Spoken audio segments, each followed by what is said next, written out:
ভারতে ৩,০০০ টন ইলিশ রপ্তানির খবর প্রকাশের ২৪ ঘন্টার মধ্যে চাঁদপুরে মন প্রতি দাম বেড়েছে ২,০০০ টাকা। আগস্ট, সেপ্টেম্বর, অক্টোবরে ইলিশের ভরা মৌসুম। এই মৌসুমে ইলিশের দাম কিছুটা কম হওয়ার প্রত্যাশা থাকলেও এবার চাহিদা বেশি থাকায় তা আর হয়ে উঠছে না বলে দাবি ব্যবসায়ীদের। গতকালকে থেকে আজকে কেজিতে 200 টাকা করে বেশি, বুঝলেন? আর যদি ভারতে পাঠাই দিলে আমরা ইলিশ মাছ খাইতেই পারতাম না। প্রতি কেজিতে 400 থেকে 500 টাকা করে প্রতি কেজিতে টাকার দাম বেড়ে গেছে।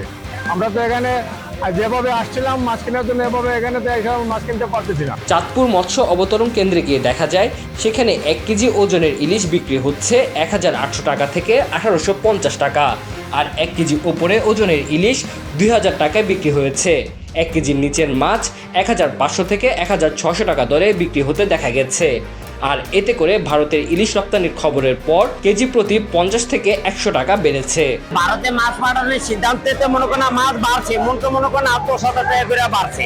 আপনার কেজি প্রতি প্রায় না হলে 100 টাকা করে বাড়ছে মনকে। এবার ইলিশের ভরা মৌসুমেও বড় ইলিশ মিলছে না। বিগত বছরগুলোতে এমন সময় 1 কেজি উপরের ইলিশ পাওয়া যেত বেশি, এবার 1 কেজির নিচে ইলিশ বেশি। আরেকদিকে চাহিদা বেশি হওয়ায় দামও ঊর্ধ্বগতি। এদিকে আগামী 13 অক্টোবর থেকে 3 নভেম্বর মা ইলিশ রক্ষা অভিযান চলবে। ওই সময় ইলিশ ধরা নিষিদ্ধ থাকবে। এতে করে বর্তমান সময় ইলিশের চাহিদা বেড়েছে কয়েক গুণ। সরবরাহ হচ্ছে ক্রেতা বেশি হওয়ায় ইলিশের দাম চলতি মৌসুমে কমানোর আর সুযোগ নেই বলেও জানিয়েছেন সেখানকার ব্যবসায়ীরা। সরবরাহ অনেক কম, যদি এই পরিমাণ সরবরাহ থাকে তাহলে রপ্তানি হলে দাম অবশ্যই বাড়বে। আর যদি সরবরাহ বাড়ে তাহলে দামের উপরে খুব বেশি প্রভাব পড়বে না বলে আমরা মনে করি।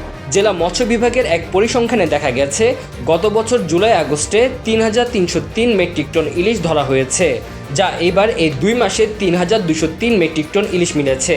2023-24 অর্থ বছরে চাঁদপুর অঞ্চলে ৩৫,১০৪ মেট্রিক টন ইলিশ ধরা পড়ে জেলেদের জালে।